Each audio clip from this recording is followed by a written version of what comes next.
구조체에 대해서 이어서 학습을 진행하도록 하겠습니다. 구조체 변수, 구조체 멤버 간의 데이터는 어떻게 저장할 수 있을까요? 같은 구조체형으로 선언된 변수에 대해서는 구조체 단위나 멤버 단위로 데이터를 주고받을 수 있습니다. 그러나 서로 다른 구조체형으로 선언된 변수끼리는 구조체 단위로 데이터를 주고받을 수 없습니다. 그러니까 통째로 주고받을 수 없다는 얘기예요. 그러나 서로 다른 구조체형이라 하더라도 멤버 데이터의 형이 같다면, 즉 구조체를 선언한 그 안에 하위로 들어있는 데이터 타입이 같다고 하면 그때는 데이터를 서로 주고받을 수 있습니다. 네, 그럼 예제를 통해서 구조체 변수, 구조체 멤버 간의 데이터 저장하는 거 한번 살펴보도록 하겠습니다. 자, 이 행에 보시면 struct user라는 타입으로 유저 타입 하나 만들었고요. 그리고 나서 그 안에 3개의 멤버가 들어있는 것을 지금 확인할 수가 있습니다. 10행에 보시면 struct user 타입으로 D1과 D2 변수를 2개를 선언했습니다. 우리가 그동안 앞에서는 D 하나만 선언했었는데 지금 같은 타입으로, 그럼 예전에 우리가 했던 걸로 치면 int i, j 이렇게 선언한 거라고 보시면 돼요. i, j 이렇게 2개 선언한 것처럼 지금 같은 타입으로, 예전에 인티저 타입으로 i, j 2개 선언한 것처럼 struct user 타입으로 d1, d2 이렇게 선언한 거죠. 그러면 우리가 이 i에다가 값 할당할 때 어떻게 써요? 근데 대입 연산자 이용해서 썼었죠. i는 4 이렇게 직접 상수값을 넣는 방법도 있었고, i는 j 이렇게 하면 어떻게 됐어요? j에 들어있는 값을 i에게 복사해라 이렇게 됐단 말이죠. 그래서 구조체도 그게 똑같은 타입으로 되어 있다면, 같은 구조체형이라면 그게 가능하다는 거예요. 자, 그래서 여기 13에 보시면 D1은 D2, 그럼 D2에 들어있는 내용을 모두 다 D1에 같은 멤버끼리 데이터를 전달해 준다 이런 얘기입니다. 그래서 14, 15, 16행에서 프린트 F를 해보시면 D1.name에 뭐 들어있나 했더니 D2의 name에 들어있던 거랑 똑같은 김철수. 그다음 D1.phone 했더니 D2에 들어있던 거랑 똑같은 전화번호. D1에 quick 했더니 D2에 들어있던 것과 똑같은 1이라는 단축 전화번호가 들어가 있는 걸 확인해 볼 수 있습니다. 자, 다시 정리하면 구조체 변수 간에 무슨 연산자를 이용해서? 대입 연산자를 이용해서 데이터를 전달할 수 있는데, 지금 이 예제 같은 경우에는 구조체형의 구조체 단위 전체로 각각의 항목들이 자동으로 저장되게. 그러니까 배열 같은 걸 이용한다면 값을 복사하기가 상당히 번거로울 텐데, 왜냐하면 배열을 쓰면 이거 네임 따로 폰 따로 퀴 따로 관리해야 되잖아요. 근데 구조체를 쓰면 그냥 통째로 그 안에 있는 항목들을 다 접근해서 알아서 복사를 해주기 때문에 훨씬 간단하게 되는 겁니다. 자, 그러면 여러분들 이거 코딩해 보시고요. 네, 코딩 하셔서 결과 확인해 보시고, 또 여러분들이 여기에 있는 값들도 바꿔가면서 결과를 좀 확인해 보셔서 머릿속에 이러한 내용들을 정리해서 넣으시면 좋겠습니다. 그럼 이번 예제에서는 구조체 멤버 간의 데이터 교환하는 거 한번 살펴보도록 하겠는데요. 그동안 했던 거하고 달리 이번에는 다른 이름으로 구조체 만들어 봤습니다. struct student라는 이름으로 구조체 만들었고요. 자, 이 안에는 캐릭터 10글자짜리 네임 하나랑 인티저 저장하는 아이디 하나 만들었습니다. 자, 그 다음에 student pupil이라고 해서 이제 학생의 또 다른 영문 이름으로 하나를 만들었고요. 이번에는 순서가 달라요. 인티저 먼저 저장하고 캐릭터 타입 10글자 대신에 데이터 타입은 지금 완전 동일하게 해서 이름을 다르게 한 다음에 2개의 구조체를 정의를 했습니다. 그리고 그 구조체 정의한 것들을 각각 S1, P1이라는 이름으로 사용하겠다고 지금 선언했고요. 초기 값을 지금 각각 킴 2007, 2006학이라는 이름으로 데이터로 지금 초기 값을 설정해 놓은 상태입니다. 자, 그리고 int temp라는 걸로 변수 하나 더 선언했고요. 자, 그럼 17행 보겠습니다. 자, 17행에서 s1.id를 찍어라. 자, 그럼 s1의 첫 번째 게 name, 두 번째 게 id니까 2007이 찍히겠죠? 네, 2007이라는 내용을 찍히게 되고요. 그다음 P1은 지금 2006이 어디에 들어가는 거죠? 예, id 언더바 num에 들어갑니다. 그래서 id num을 찍어봐라 했더니 2006이 찍히게 됐어요. 변수하고 멤버 간에 접근을 하실 때는 점을 이용한다고 말씀드렸죠. 그 다음에 템프는 지금 인티저예요. 인티저라고요. 그리고 s1.id도 타입이 뭐예요? 인티저예요. 그러면 이 경우에는 값을 서로 뭐를 이용해서? 대입 연산자 는을 이용해서 주고받을 수 있다는 거죠. 네. 그러면 s1.id에 있는 2007이 어디로 저장되는 거예요? 템프에 저장이 되는 겁니다. 자, 그리고 P1에 있는 ID num. P1에 있는 ID num은 얼마였어요? 2006이었죠. 그걸 누구한테 줬어요? s1.id에게 전달을 해줬습니다. 그럼 s1.id가 원래 2007이었던 게 2006으로 바뀌게 되는 거죠. 자, 그리고 템프에 들어있던 게 템프에 얼마가 들어있었어요? 네, 2006이 들어있었죠. 자, 그걸 P1의 ID num에다가 넘겨주고 있습니다. 지금 여기 뭐 하고 있는 거예요? 예, 두 개의 숫자 데이터, 인티저 데이터를 지금 교환하는 걸 하고 있는 중이죠. 그러면 이렇게 따로따로 접근해서 사용하는 게 가능하냐? 즉, 구조체 안에 멤버 간의 데이터 저장이 가능하냐? 네, 가능하다는 걸 보이는 겁니다. 뭐가 같다면? 데이터 타입이 같다면. 지금 교환하고 있는 애들은 전부 다 무슨 타입이에요? 네, 인티저 타입이기 때문에 따로따로 같은 데이터 타입끼리 복사를 하거나 내용을 확인할 수 있다 하는 게 지금 보고 계신 예제입니다. 자, 그럼 이 부분도 여러분들 코딩하셔서 한번 확인을 해보세요. 이름은 다르지만 데이터 타입이 같다면 구조체 멤버 간에 서로 는 할당 연산자를 이용해서 데이터를 주고받을 수 있다. 심지어 일반 데이터, 우리가 그동안 사용했던 즉 구조체가 아닌 것에도 데이터를 넣을 수 있다. 이런 내용 확인하시면 되겠습니다. 그럼 구조체로도 배열 선언할 수 있나요? 당연하죠. 그렇게 생긴 패키지를 우리가 패키지를 만들었으면 그렇게 쭉 그런 패키지를 여러 개 만들 수 있는 것처럼 배열로 만드실 수 있습니다.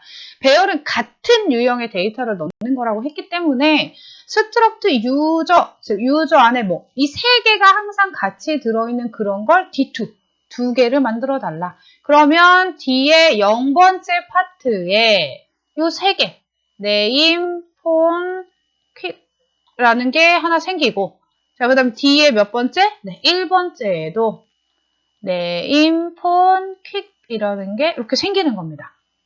이해가 되시나요? 자, 그러면 첫 번째 이름이 여기에, 그다음 전화번호가 여기에, 1이 여기에, 이진영이 여기에, 010-110이 여기에, 5가 여기 이렇게 저장이 되는 거죠.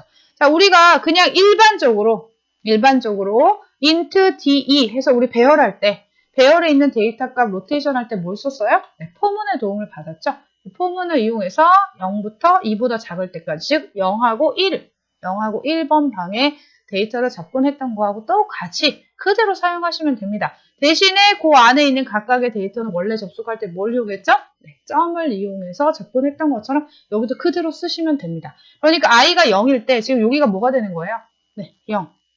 그러니까 화면에 D에 0에 있는 이름은 하고 뒤에 실제로 0번째 있는 이름, 뭐가?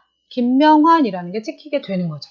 그 다음에 뒤에 몇 번째? 네, 0번째 있는 전화번호, 0번째 있는 단축키가 화면에 순서대로 찍히게 되고, 포문에 의해서 어떻게 돼요? 네, i가 증가한 다음에 뒤에 1번째 방, 뒤에 1번째 방에 들어있는 각각의 멤버들을 접근해서 데이터를 화면과 같이 출력하게 되는 겁니다. 자, 점점 확장이 되고 있습니다. 기존의 배열을 우리가 사용할 때 int 뒤에 2 이렇게 해서 숫자 값을 두 개 연속해서 넣는 것처럼 얘도 똑같아요. 다만 그전에는 그냥 한 가지 타입만 넣었다면 지금은 패키지화 되어 있는 혹은 어떤 틀이 미리 만들어져 있는 그 틀 자체를 또 여러 개를 생성하겠다는 얘기가 되는 거죠. 자, 여러분 코딩하십시오. 일일이 코딩 해보셔야 돼요. 그래야 세미콜론, 점, 어떨 때 에러 나고 안 되고 내가 쓸 수 있는 타입이 뭐고 이런 걸 다 확인하실 수 있기 때문에 다 코딩 하셔서 테스트 하시고 그 다음으로 넘어가시기 바랍니다. 자, 그러면 실습 문제 4번은요. 구조체 펄슨에 대해서 구조체 배열을 선언하고 3사람 이상 멤버 데이터를 초기화해서 출력하는 프로그램을 만들어 보시기 바랍니다. 자, 그러면 요거는 여기 있는 예제로 하세요. 여러분 걸로 하시면 너무 확장해서 데이터가 많아서 복잡할 수 있으니까 아까 실습문제 3번을 레포트로 내라고 말씀을 드렸잖아요. 네, 실습문제 4번은 따로 작성하셔서 내시면 될 것 같습니다. 자, 구조체 펄스는 그대로 하시고요. 원래 여러분 거로 하면 여기 항목들이 훨씬 더 많을 텐데 그냥 이렇게 5개로 하시기 바랍니다. 5개로 네임, 폰, 이메일, 어드레스, 벨 이렇게 해서 5개로 하시고요. 그 다음에 3사람 이상이라고 했으니까 구조체 선언하실 때 여기는 D3으로 하든 D4로 하든 그건 여러분 마음대로 하셔도 됩니다. 뭐 D는 꼭 D로 안 쓰셔도 돼요. 프렌드 이렇게 쓰셔도 전혀 상관은 없겠습니다. 그리고 데이터를 여러분들이 임의로 생성하셔서 하나, 둘, 셋, 넷, 다섯. 자, 그럼 김명환은 어디로 들어가는 거죠? 네임에 들어가는 거죠. 근데 지금 여러분이 D3까지 만들었으니까 이 데이터는 어디로 들어가는 걸까요? D의 몇 번째? 0번째. D의 0번째 점하고 어디에? 네, 네임에 데이터가 들어가겠죠. 자, 그 다음에 011, 123에 4567은 어디로 들어갈까요? 네, D의 0번째 점 폰에 들어가겠죠. 자, 그럼 요거는 어디에 들어갈까요? 박동찬은 D의 3번일까요? 2번일까요? 0부터 시작한다 그랬으니까 0, 1, 2. 2번입니다. 2번. D의 2번째에 네임으로 데이터가 들어가게 되겠습니다. 자, 그러면 요거는 어디로 들어갈까요? 네, D의 두 번째에 배열의 벨이라는 곳에 데이터가 들어가겠죠. 데이터가 들어가는 거 위치 여러분이 한번 머릿속으로 이렇게 들어가겠구나. 먼저 세팅을 해보시고 자, 그 다음에 포먼을 이용해서 로테이션 돌면서 데이터 출력하시면 되겠습니다. 자, 요거는 코딩 그대로 하시고 기본 초기 값만 여러분 친구 걸로 하시던지 여러분들 요거처럼 임의로 다른 데이터를 입력을 하셔서 화면에 데이터가 출력되는 거 한번 실습해 보시면 되겠습니다. 그래서 요거는 그냥 이렇게 실습하시는 걸로 레포트 두 번째 걸로 제출하시면 되겠습니다. 포인터 변수를 사용하듯이 구조체 포인터도 사용이 가능합니다. 포인터 변수는 데이터가 아닌 메모리 주소를 가리킨다고 했죠. 따라서 구조체 포인터에는 데이터를 주는 게 아니라 구조체 자체 변수들이 모여있는 그 첫 번째 주소를 대입해서 쓰게 되는 겁니다. 변수와 포인터 변수 간의 처리에서 동일한 데이터형을 선언해서 썼던 것처럼 구조체 변수와 구조체 포인터도 역시 동일한 구조체를 사용하셔서 선언하여야지만 쓰실 수 있습니다. 구조체 포인터 예제를 이번에는 살펴보도록 하겠습니다. 자, 앞에서 했던 배열하고 어떤 차이가 있는지 한번 보세요. 자, 스트럭트 유저 타입으로 멤버 3개 선언했고요. 자, 10행에 보시면 스트럭트 유저 타입으로 배열 2개 선언했습니다. 그러면 이 부분은 지금 D의 0번째가 되면서 D의 0번째 김명환 같은 경우에는 name 이렇게 된다고 그랬죠? 자, 그러면 여기에다가 뭘 찍는다고 했어요? 네. 점을 찍어서 접근할 수 있다고 했습니다. 그런데 PT같이 포인터로 선언된 경우 여러분들 14행처럼 이렇게 주고받는 할당 하시려면 데이터 타입 어때야 돼요? 똑같아야 됩니다. 이 규칙은 우리가 인티저, 뭐 캐릭터 이렇게 일반 그냥 데이터 타입 했던 거랑 똑같습니다. 그냥 스트럭트 유저는 우리가 만든 거라고 그랬죠? 사용자가 직접 만드는 걸 쓰는 것일 뿐, 요 앞에 데이터 타입은 그동안 사용했던 거랑 똑같기 때문에 다른 규칙은 동일합니다. 자, 그래서 포인터를 선언했는데, 포인터에다가는 줄 때 뭘 줘야 돼요? 주소를 줘야 되죠? 네, 주소를 줘야 됩니다. 는 해서 할당하실 때 주소를 줘야 되기 때문에, 지금 이 전체 데이터가 들어있는 첫 번째 주소 뭐예요? D. 만약에 여러분들이 여기에 있는 걸 사용해서 알려주고 싶다면 앞에 뭐 붙여야 돼요? M% 붙이셔야지 된다고 그랬습니다. 아직도 그게 헷갈리신다면 곤란합니다. 그렇다면 포인터 다시 확인하셔야 돼요. 요 D 앞에 M%안 붙입니다. 배열의 경우에는 배열의 이름, 그러니까 뒤에 있는 요 첨자, 가로 2, 가로 0 이런 거 안 쓰고 배열의 이름만 쓰면 그것이 곧 이 뒤에 들어있는 데이터의 첫 번째 주소를 의미한다고 했어요. 그래서 주소를 PT에게 알려줬기 때문에 결국 이 데이터를 누가 가리키고 있는 거예요? 네, PT도 동시에 이 데이터의 첫 번째를 보고 있는 거라고 생각을 하시면 됩니다.